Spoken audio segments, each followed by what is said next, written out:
언제나 들어도 우리의 마음을 참 평안하게 해주고 또 불러도 부르고 싶은 그 이름이 있다면 어머니일 겁니다. 네. 지난 주일은 그 요셉의 성공의 비결이 무엇인가를 살펴봤어요.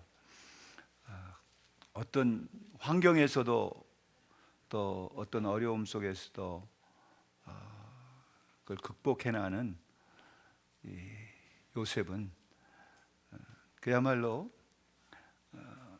하나님께서 그와 함께 하셨고, 또 하나님께서는 그가 당하고 있는 환난이나 어려움조차도 합력하여 선을 이루신다고 하는 그 믿음이 있었습니다.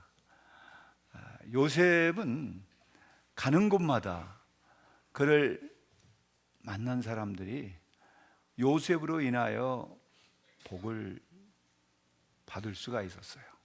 그래서 요셉을 가리켜서 복을 몰고 다니는 사람이다라고 할 수가 있는데, 그 뒤에는 그 아버지 야곱이 또 있고요, 야곱의 축복이 있었던 것을 알 수가 있습니다.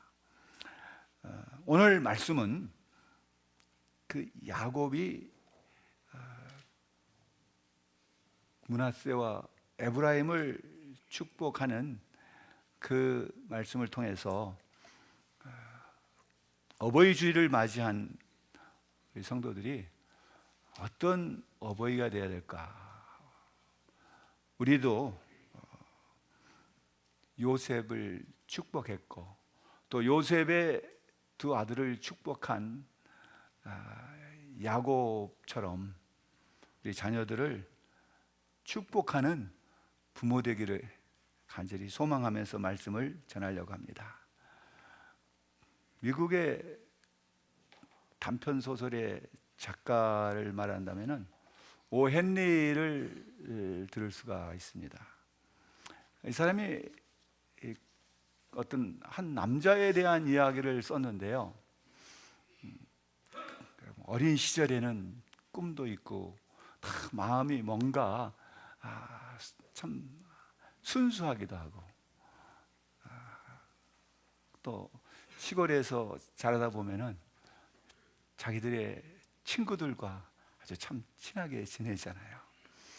그런데 그 학교에 초등학교 다닐 때 자기의 그 마음에 또 자기의 삶 속에 잊을 수 없는 한 사람이 자기의 짝이었어요. 근데 이 사람 그때도 아주 참 순수하고 청초한 아름다운 모습이 오랫동안 그의 머릿속에 남아 있었던 겁니다. 근데 이 소년이 커서 도시로 나오게 됐어요. 그래서 나와서 그 친구들하고 어울리다 보니까 좀 나쁜 친구들을 사귀게 돼가지고서 급기야는 도둑질을 하게 됐습니다. 어느 날 어떤 사람의 주머니를 털어서 성공했다고 기뻐하면서 길을 이렇게 가는데 앞에 어떤 여자가 오는 거예요. 그 모습을 보니까 이게 바로 자기가 그토록 정말 좋아했던 자기의 짝이 오고 있는 거예요.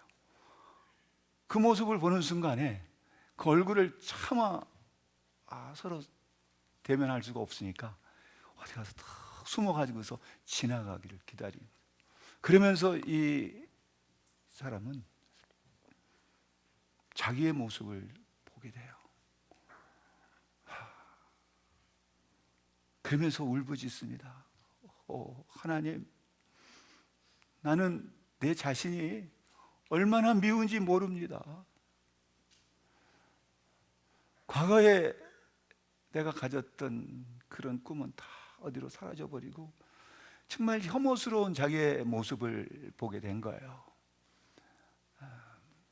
여기서 무엇을 우리에게 가르쳐 주는가 하면은, 어떤 한 사람은 다른 사람에게 아무 말 하지 않았어도 그 사람의 삶 속에 강한 인상을 남기고 그의 기억에 오래 남는다. 근데 이 기억은 내가 어려움을 당했을 때, 내가 힘든 일이 있을 때 나를 치유하는, 나를 회복시키는 그러한 힘을 발휘할 수 있다고 하는 거죠. 여러분, 우리가 살다 보면은 낭망될 때도 있어요. 그야말로 왜 나에게 이런 어려운 일이 있을까? 내가 살려고 발버둥을 쳐도 내가 기대한 대로 나의 삶 속에 전개되지 않을 때 정말 실망스럽죠. 그럴 때 우리는 누구를 떠오를 것인가? 내 삶의 치료자가 되어주고 내 삶의 어떤 회복의 역사를 가져다 줄 수 있는 그 한 사람이 누구일까? 저는 바라기를 소년의 마음속에 있었던 그 소녀처럼 우리 부모님들이 우리 자녀들의 기억 창고에 남아있는 그 한 사람이 되기를 간절히 소망합니다. 어머니를 생각하면은 내가 이렇게 하면 안 되지 않을까? 어머니의 기도 소리가 귓가에 들려오지 않더라도 그 어머니가 나를 위해서 기도한다는 것을 내가 들었고 봤을 때 그 기억을 다시 되살린다면은 그 사람이 치유될 수가 있어요. 바라기는 그런 부모님들이 되기를 먼저 주의 이름으로 축복합니다.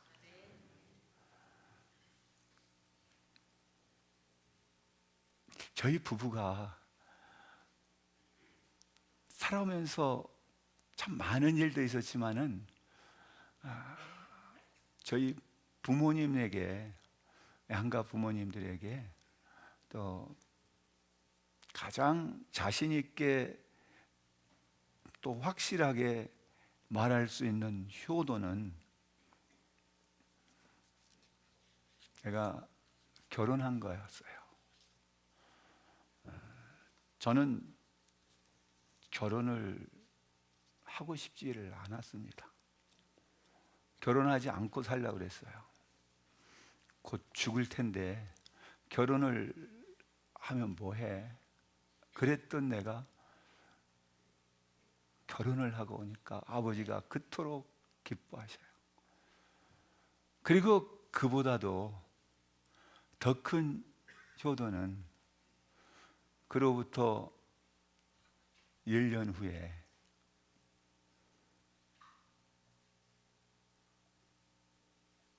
이제 큰아들이 낳았어. 그리고 그 아들이 우리 아버지에게는 엄청난 큰 선물이었어요. 아버지 그러면은 어렸을 때부터 내 기억 속에는 무서운 아버지였어요. 동생하고 막 놀다가도 아버지가 오신다 그러면 그냥 놀던 거 탁 두고 가서 공판을 쭉 하고 있어요. 막 웃다가도 아버지 오신다 그러면 그냥 뚝 그치고 그랬던 아버지인데 손자를 낳았다는 소식에 그 아버지의 그런 채통과 체면, 무서움은 다 없어져 버렸어요. 그게 아무것도 아니에요.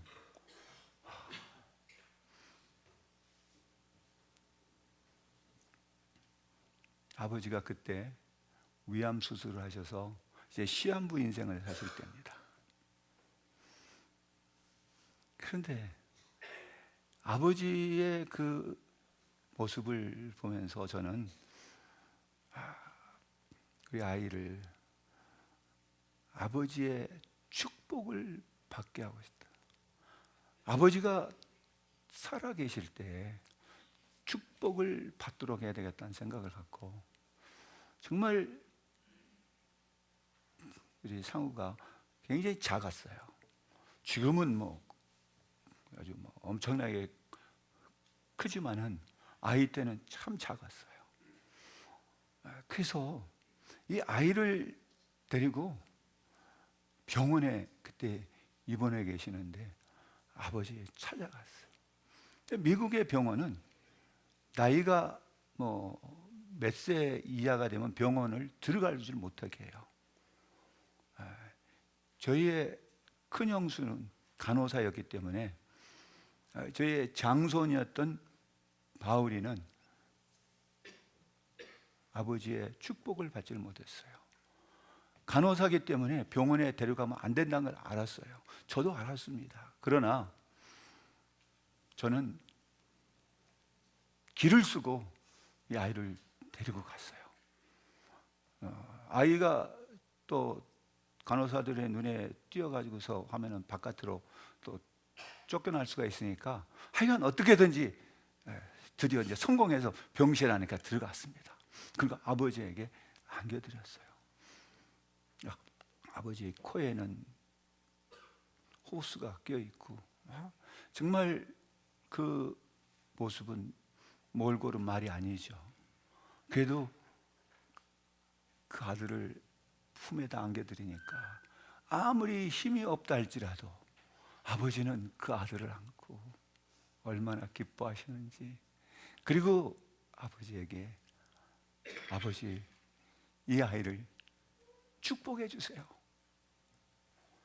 그 아이를 안고 막 축복을 해줬어요.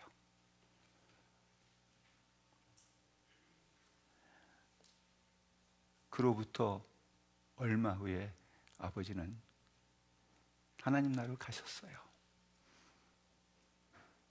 아버지의 장례식이 저희 결혼 1주년 되는 날이었어요.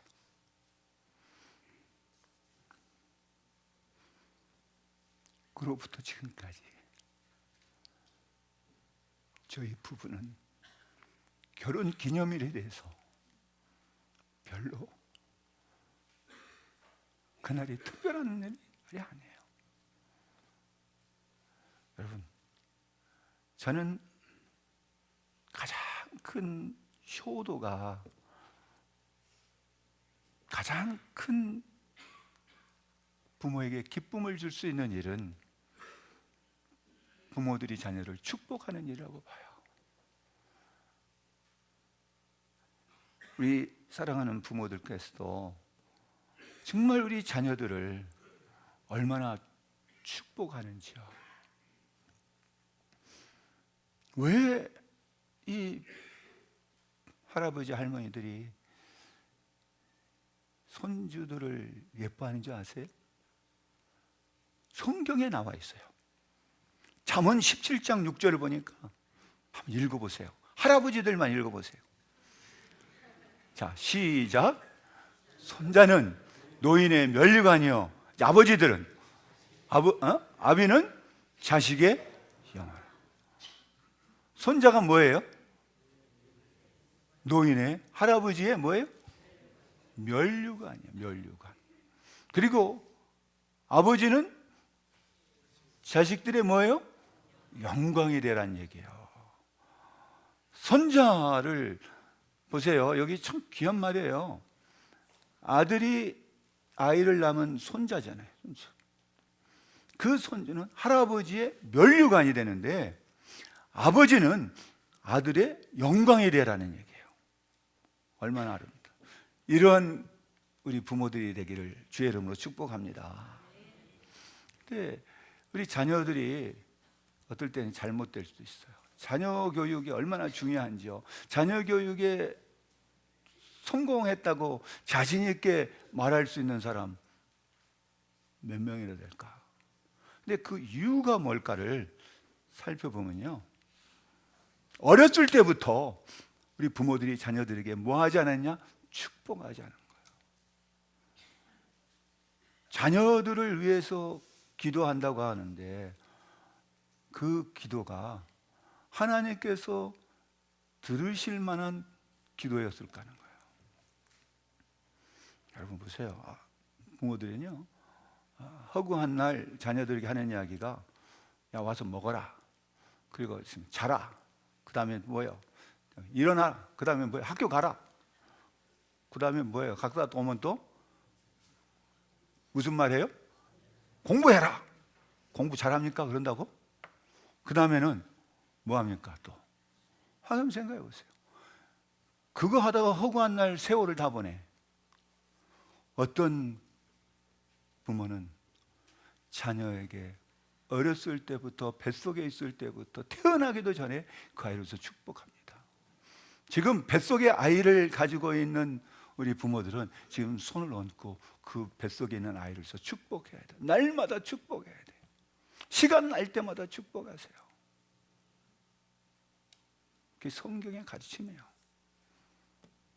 여러분, 매일 아이를 붙잡고 학교 가기 전에, 자기 전에 축복을 받고 자란 아이하고, 매일 공부해라, 먹어라, 자라, 뭐해라, 허구한 날 그런 이야기만 듣고 자란 아이의 모습이 어떻게 될 것인가? 여러분, 온전한 기도는 입으로 하는 게 아니고 몸으로 하는 거예요. 착한 아이가 되게 해주세요. 성공적인 삶을 살게 해주세요. 그렇게 기도하면서 자기는 착하게 살지 않고 아이에게 어떻게 사는 것이 착하게 사는 것이고 어떻게 사는 것이 성공하는 건 그 지혜를 가르쳐 주지 않고, 그러하면서 성공해라, 공부해서 성공해라, 공부해서 남주냐, 이거는요 기도가 아니에요. 이거는 중언부언이고 허공을 때리는 헛소리예요. 우리가 바꿔줘야 합니다. 우리 자녀들을 위해서 부모들이 정말 바꿔줘야 돼요. 지금이라도 늦지 않았어요. 어떻게 해야 되는가? 오늘 말씀을 보면은 15절과 16절을 보면은 야곱이 요셉의 두 아들들에게 축복하는 그 내용이 나와요. 그래서 저는 그 말씀을 가지고 오늘 여러분들에게 크게는 두 가지로 말씀을 전하려고 합니다. 그래서 본문은 무슨 내용인가 하면, 야곱이 자기 고향에서 이제 먹을 것이 없게 되니까 다 애굽으로 자기 식솔들을 거느리고 와요. 와가지고 그곳에서 한 17년이라는 세월이 흘러서 그의 나이가 이제 147세가 됐어. 거의 이제 임종이 가까운 것을 안 요셉이 자기의 두 아들을 야곱에게 데리고 가서 축복해 달라고 한 거예요. 저는 이 말씀을 알았기 때문에 아버지가 임종하시기 전에 우리의 아이를 축복받게 하고 싶었던 거예요. 여러분, 근데 이 내용을 보면요, 49장에도 그 보면 야곱이 12 아들을 축복하는 내용이 나와요. 그 내용들이 쭉 나오는데 이 축복을 다 합쳐가지고서 크게 둘로 나누죠. 하나는 영적인 복이고 하나는 물질적인 복이에요. 근데 오늘 이 말씀 속에서 우리가 무엇을 어떻게 해야 될지를 가르쳐 주고 있습니다. 그리고 민수기서 6장 22절로 27절을 보면은 거기에 왜 축복을 해야 되는지 그 이유를 우리에게 설명을 하고 있어요. 여러분, 민수기서 6장 22절부터 27절을 한번 넘겨보세요. 이런 거는 우리가 한번 찾아볼 필요가 있습니다. 여기 이제 나오는데 한번 나오는 대로 한번 읽어보겠어요. 여호와께서 모세에게 말씀하여 이르시되 아론과 그의 아들들에게 말하여 이르기를 너희는 이스라엘 자손을 위하여 이렇게 어떻게 하라고요? 이렇게 뭐 하라는 얘기예요? 축복하여 이르기를 뭐야? 첫째, 여호와는 내게 복을 주시고 너를 지키시기 원하며, 두 번째, 여호와는 그의 얼굴을 내게로 비추사 은혜 베푸시기를 원하며, 세 번째, 여호와는 그의 얼굴을 내게로 향하여 두사 평강 주시기를 원하노라 할지니라 하라. 이건 명령이에요. 축복은 명령이에요. 이거는 선택이 아니라 축복은 명령인데, 축복하지 않는 것이 부모들이 자녀들에게 죄를 범하는 겁니다. 여러분, 부모들이 잘 돼서 유산을 물려주려고 하지 마시고요, 그야말로 우리 자녀들을 날마다 이렇게 축복함으로써 하나님의 약속을 그들에게 물려주십시다. 그 다음에 있는 말씀을 보세요. 뭐라고 나오는지. 그들은 이같이 내 이름으로 이스라엘 자손에게 축복할지니 내가 그들에게 복을 주리라.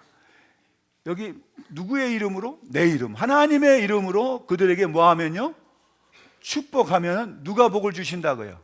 하나님이 복을 주신다 그랬어요. 내가 복을 주는 게 아니라 누가 복을 줘요? 하나님이 복을 줘요. 그렇기 때문에 우리 성도들은 자녀들에게 뭐 해야 됩니까? 축복을 해야 돼요. 여러분, 지금까지 우리 자녀들을 위해서, 여러분들의 자녀들을 위해서 그들을 붙잡고 이런 축복을 몇 번이나 해 보셨습니까?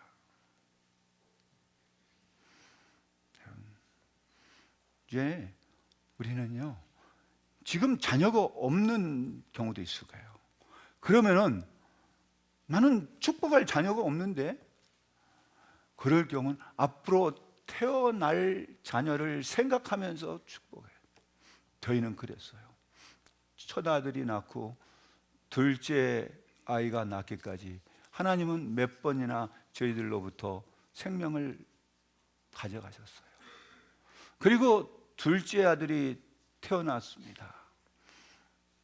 첫 아들이 태어난 후에 정말 많은 어려움 속에서 둘째 아들이 태어났는데, 그 아이를 하나님이 데려가셔 버렸어요.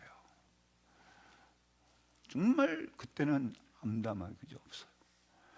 하나님 더 이상 저한테 무엇을 가져가시려고 합니까? 저는 가난했어요. 공부하느라고 힘들었어요. 정말 어려움 속에 있었습니다. 그래서 아이를 묻으려고 관을 살려고 보니까 그때 제 형편으로는 도저히 그 관을 살 수가 없어요. 그래서 슈퍼에서 파는 아이스박스, 그런데 그거 몇만 원이면 살 수 있을 것 같아요. 몇만 원도 안 갈 거예요. 그런데 이 또 장례를 치르는 데다가 하려니까 그것도 뭐 슈퍼에서 파는 것보다 몇 배 정도가 아니에요. 엄청나게 비쌌던 그것도요. 근데 그때 공부하는 저로서는 그것도 굉장히 부담이 됐습니다. 아이를 그런 나무관도 아닌 스티로폼으로 된 아이스박스에다가 넣어서 장례를 치르는데 바람이 확 세게 불어요. 이게 굴러가 버려요. 바람에. 그거를 뛰어가서 붙잡아다가 묻었었어요.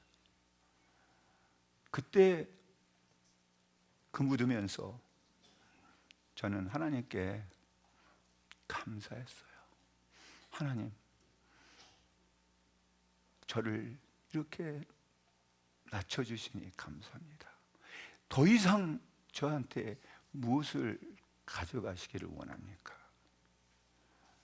그리고 기도했어요. 하나님, 이 아이보다 더 좋은 아이를 주실 줄로 믿습니다.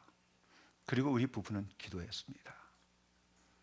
그런데 주시고자 하는 아이는 주질 않고 그 후에도 또 몇 번 실패를 해요.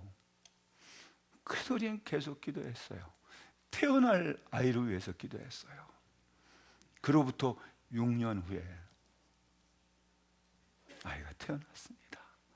너무 감사하잖아요.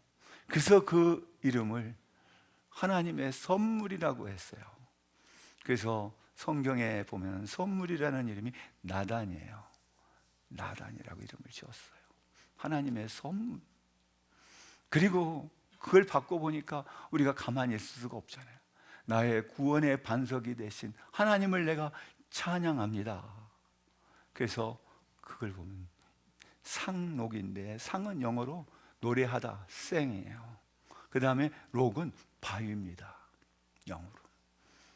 그래서 나의 구원이 되신 하나님, 나에게 이런 귀한 선물을 주심을 감사합니다, 주님을 찬양합니다 하고서 이름을 그렇게 지었어요. 부를 때마다 그 은혜를 잊을 수가 없어요.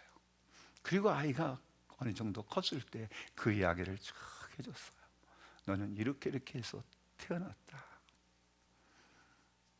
여러분, 우리 부모들이 태어날 아이를 위해서 미리 축복하며 하나님께 기도하는 부모들이 되시기를 바랍니다.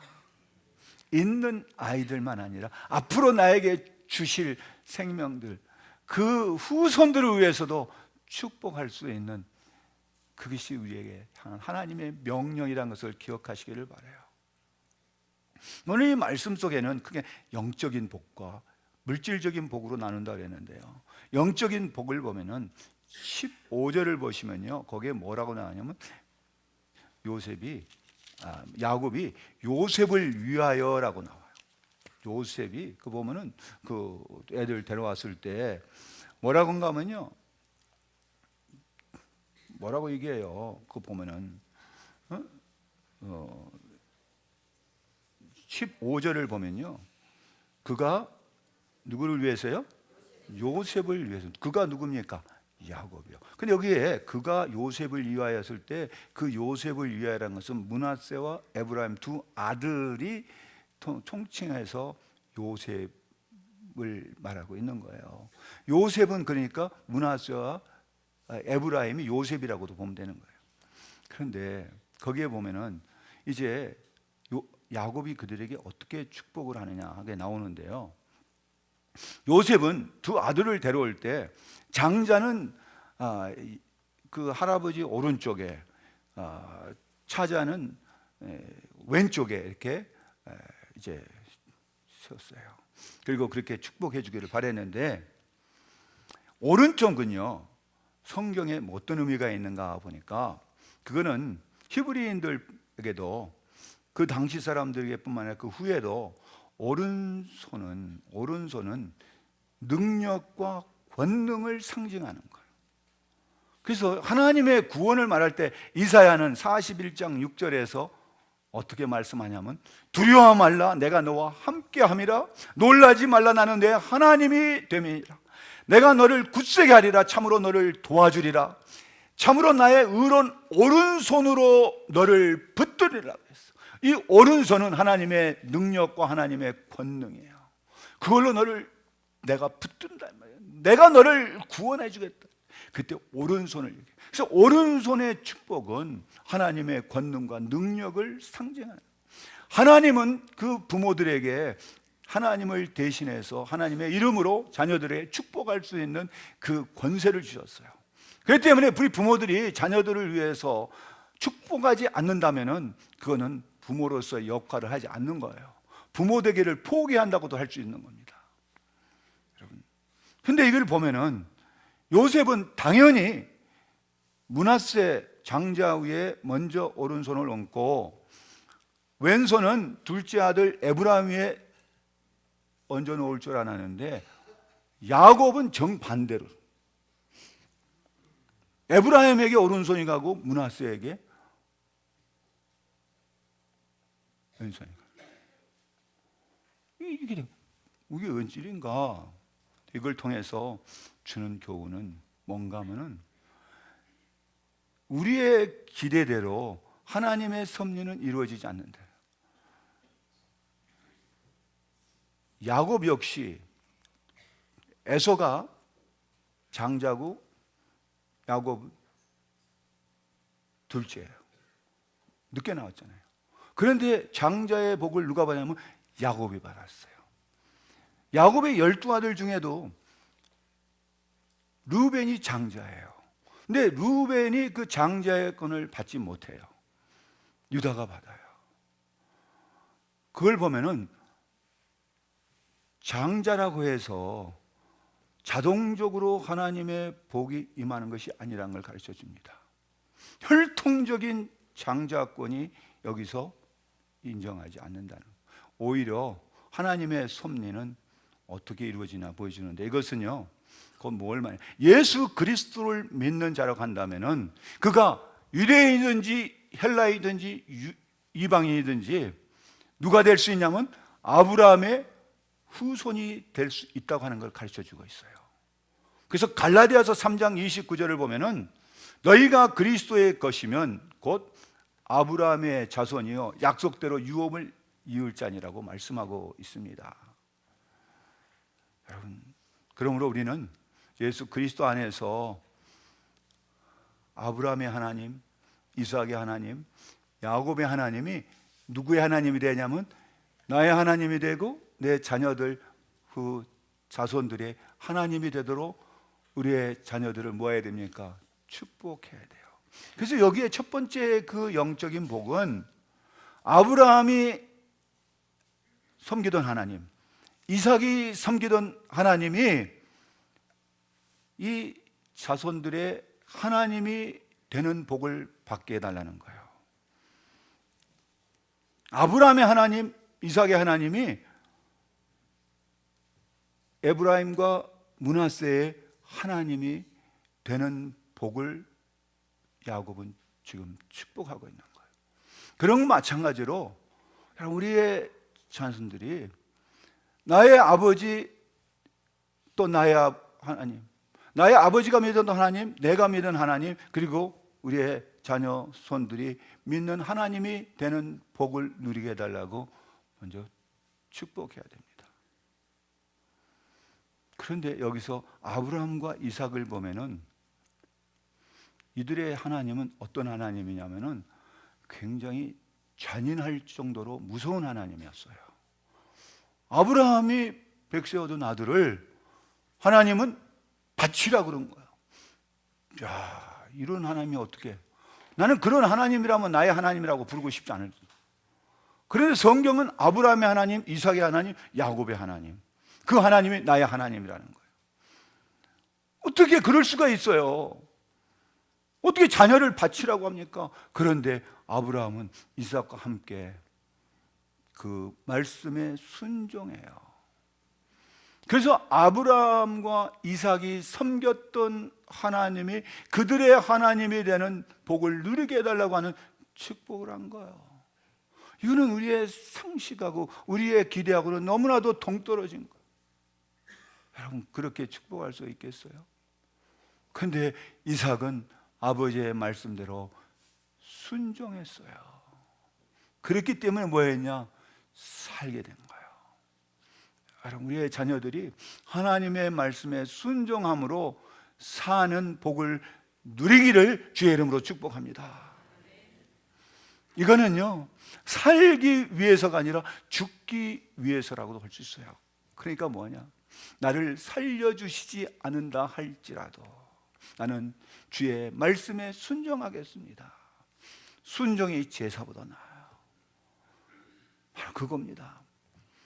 이거를 우리가 한번 적용해 본다면은, 여러분, 내가 좀 손해 본다 할지라도, 우리 아이들이 공부를 좀 못한다 할지라도, 우리 아이들이 성적이 좀 떨어진다 할지라도, 우리 아이들이 어느 대회에 나가서 수상하지 못한다 할지라도 그들이 먼저 하나님을 찾고 하나님께 간구하고 하나님의 의를 구하고 하나님의 영광을 구하는 자녀들이 되는 지혜를 갖게 해달라고 축복하는 우리 부모님 되기를 바랍니다. 여러분, 무엇이 그들에게 더 필요한지를 알아야 되지 않겠어요? 그리하지 아니하실지라도 이 아이가 세상에서 성공을 하지 못한다 할지라도, 이 아이가 세상에서 명예를 얻지 못한다 할지라도, 이 아이가 자기가 원하는 대학에, 자기가 원하는 직장에, 자기가 원하는 그 어떤 일이 이루어지지 않는다 할지라도 하나님은 버리지 않게 해주옵소서. 하나님을 찾게 해주시고 하나님의 뜻에 순종하는 자녀들이 되는 복을 누리게 해달라고 축복해야 합니다. 두 번째로 보면요, 15절 하반절을 보니까 뭐라고 말씀을 합니까? 내 조부 아브람과 아버지 이삭이 섬기던 하나님, 나의 출생으로부터 지금까지 나를 기르신 하나님이요. 이 말씀 속에 무엇을 말씀하고 있냐면은 그 하나님이 우리의 자손들을 기르시는 하나님의 복을 누리게 해달라는 축복이에요. 여러분, 여기에서 기른다고 하는 것은요, 먹이신다는 것과 양을 치다 하는 그러한 의미를 갖고 있습니다. 이것은 양과 목자의 관계예요. 이거는 고대 그 근동에서는 이런 말이 쓰여지면은 왕이 그 백성들을 보호하고, 왕은 그 백성들의 먹을 것을 주고 모든 적으로부터 보호하는 그 일을 하는 걸 말해요. 그래서 기르신다고 하는 표현은 왕과 그 백성들의 관계 속에서 이걸 표현하고 있는 거예요. 그 모습을 다윗은 시편 23편에서 뭐라고 표현합니까? 여호와는 나의 목자시니 내게 부족함이 없으리로다. 여호와는 나의 왕이시오. 여호와는 나의 왕으로서 나를 보호하시니 내가 누구를 두려워하리요. 여호와는 나의 목자시니 나는 더 이상 바랄 것이 없습니다. 예수님께서도 베드로에게 뭐라고 했습니까? 자기를 모른다고 3번씩이나 부인했던 그 베드로에게 예수님은 내 양을 먹이라, 내 양을 치라, 내 양을 먹이라. 베드로에게 그런 역할을 주셨어요. 우리 부모들에게 우리 자녀들을 먹일 수 있는 그 특권을 주셨답니다. 그 말은 뭡니까? 우리 부모들은 자녀들을 위해서 보호해야 되고, 자녀들을 먹여야 되고, 자녀들을 기르는 목자의 역할을 하라는 겁니다. 근데 이 축복이 어떻게 성취되었냐면은 신명기서 8장 4절을 보면 이렇게 나와요. 한번 읽어보세요. 이 40년 동안에 내 의복이 헤어지지 아니하였고 내 발이 부르트지 아니하였어. 왜 그랬습니까? 하나님이 그들을 기르셨기 때문에, 하나님이 그들의 목자가 되셨기 때문에 그 광야 40년 동안 그들은 하나님의 보호하심을 받았다는 사실을 기억하시기를 바랍니다. 출애굽하여 40년 동안 광야에서 배고프고, 때로는 지치고, 때로는 목마르고, 때로는 아프기도 하고, 얼마나 힘들었을까요? 우리의 인생의 길이 이 40년의 광야와 같아요. 그런데 하나님은 그를 기르시는 양이었어요. 하나님은 그들을 기르시는 양.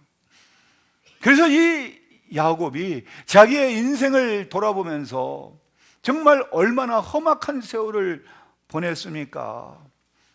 그런데 이 자녀들이 하나님이 기르시는 양이 되게 해주시옵소서.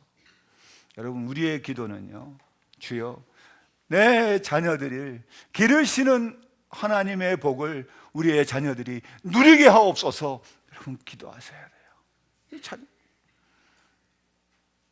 어떻게 기도한다고요? 하나님이 기르시는 복을 누리는 자녀들이 되게 해달라고 기도하셔요. 부모가 아무리 보호하려도 보호할 수가 없어요. 여러분, 부모가 아무리 말한다고 자녀들이 듣습니까? 그렇잖아요. 세 번째는 16절을 뭐라고 합니까? 16절을 보시면요, 나의 모든 환난에서 건지신 하나님의 사자께서 이 아이들에게 복을 주시고, 무슨 복을 여기서 기도합니까? 모든 환난에서 건지는 하나님의 복을 받는 자녀들이 되게 해달라는 거예요. 모든 환난에서 건지신 하나님이 되어달라는 거예요. 사랑하는 성도들이, 우리의 자녀들이 얼마나 많은 어려움을 당할까요? 야곱은 정말 환난으로 유명하죠. 오죽했으면 그가 애굽의 임금 바로 앞에 나가서 자기 나이를 말할 때 47장 창세기 47장 9절에서는 나의 험악한 세월을 보냈다. 험악한 세월을 보내요. 여러분, 이 야곱의 생애를 보면은 부모의 사랑을 받아야 할 때 형 에서의 보복을 두려워해서 외삼촌 라반의 집으로 갑니다. 그 가는 도중에 맹수의 위험, 추위, 그다음에 그 라반이 집에서 떠나올 때 라반이 추격해요. 그런 위험들, 또 들어와서 살망하게 되니까 세겜 땅에 왔을 때 자기의 딸 그 디나로 인해서 정말 이제는 온 가족이 몰살당할 그러한 위기에 처했을 때요, 야곱이 자녀들과 함께 어디로 올라가냐면 우리가 베델로 올라가자. 베델은 하나님의 집이에요. 그러니까 힘들고 어려울 때마다 그가 찾았던 것은 베델이었어요. 하나님께로 가자는 거예요. 그 야곱이 믿었던 하나님이 이 자녀들에게도 하나님의 보호하심이 임하는 하나님이 되어달라고 축복하고 있어요. 오늘 이것까지 이 시간까지 우리를 인도하신 에베네셀의 하나님이요, 우리의 사랑하는 자녀들이 주님의 보호하심 가운데서 모든 환난을 면하게 하시고 환난을 당하더라도 그걸 이길 수 있는 믿음의 용사들이 되게 해달라고 축복하시기를 바랍니다.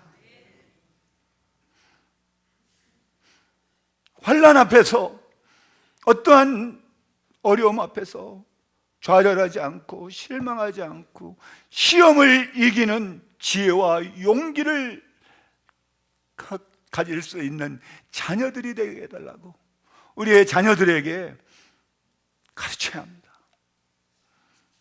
세상과 타협하면서 어떻게 해야 될지를 잘 모를 때, 힘들 때, 무엇을 해야 될지 모를 때 이 아이들에게 나는 무엇을 줘야 될 것인가? 저는 오늘 어버이 주일을 생각하면서 우리 아이들에게 이런 글을 썼습니다. 사랑하는 두 아들에게, 살다 보면 좋은 일만 있는 것이 아니라 뜻하지 않게 너희를 힘들게 하는 어려움도 만나게 된단다. 그때는 무엇을 어떻게 해야 할지 몰라서 당황하지 말고 잠시 생각을 정리한 후에 기도한 것을 잊지 않기를 바란다.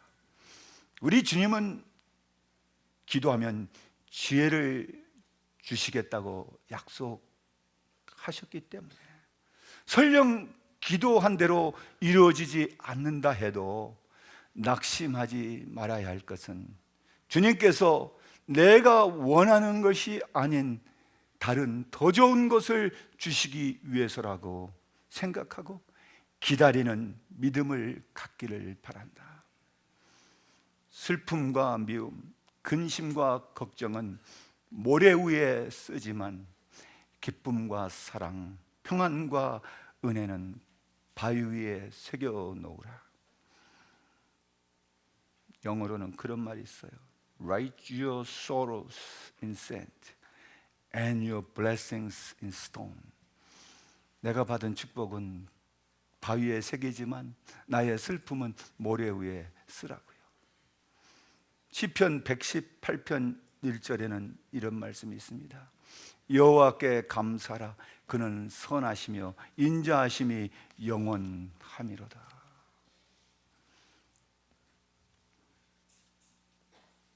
여기까지가 야곱이 두 아들에게 주는 영적인 축복이었어요. 이런 영적인 축복을 우리 자녀들에게도 임할 수 있도록 사랑하는 부모들이여, 자녀들에게 축복하세요. 오늘 이 말씀 속에서 우리 부모들에게 뭘 말씀하시는지 여러분 기억하시기를 바라요. 그리고 끝으로는 뭘 말씀하냐면 16절을 보시면은요, 읽어봅시다. 보면은 어디부터 있냐면은 내 이름과, 중반에 내 이름과, 이들로 내 이름과 내 조상 아브라함과 이삭의 이름으로 칭하게 하시오며 이들이 세상에서 뭐하게 하라고요? 번식되게 하시기를 원하요. 뭐하기를 원한다 그래서 번식. 이 번식이라는 것은 물질적인 축복이에요. 하나님께서 창세기 1장 28절을 보면은 사람을 만드시고 생육하고 번성하고 땅을 정복하라고요. 그것이 문화적인 축복이에요. 문화적인 사명을 하나님께서 우리에게 주셨어요. 그것은 이 축복이요 이제 성취가 됩니다. 민수기 2장 등을 보게 되면은 에브라임과 므낫세 지파들이 12지파 중에서 가장 확고한 위치를 차지하고 특히 남북왕국으로 나눠졌을 때 북왕국의 에브라임 지파는 아주 막강한 힘을 가지고 있었어요. 그리고 가장 영향력 있는 그 지파가 에브라임 지파였어요. 여기서 우리가 기억해야 할 것은요, 하나님께서 주신 그 물질적인 복이 하나님의 영광을 위해서 쓰이지 아니하고 하나님을 떠나는 데 사용하게 되면은 그 물질적인 복은 더 이상 하나님의 약속을 상실해 버려요.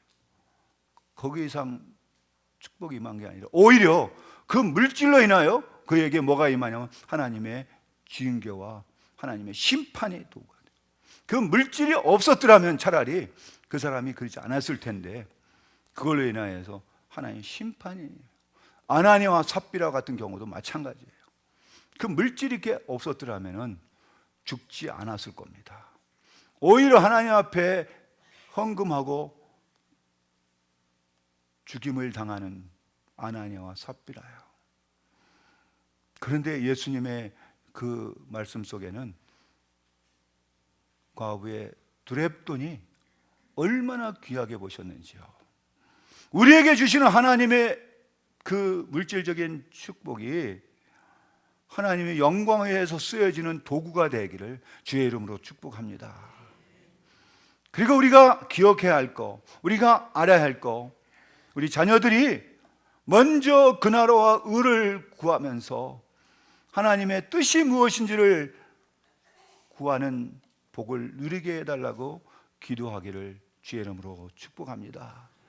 믿음으로 구원받은 영광스러운 우리 새순의 가족들이 하나님의 영광을 위해 쓰임받는 그야말로 복 있는 가문 되기를 주님의 이름으로 다시 한번 축복합니다.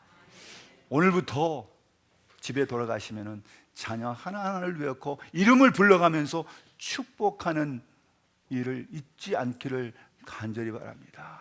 축복하세요. 할아버지 할머니들, 아버지 어머니들이요, 형제들끼리도 서로 축복하고 서로 축복하세요.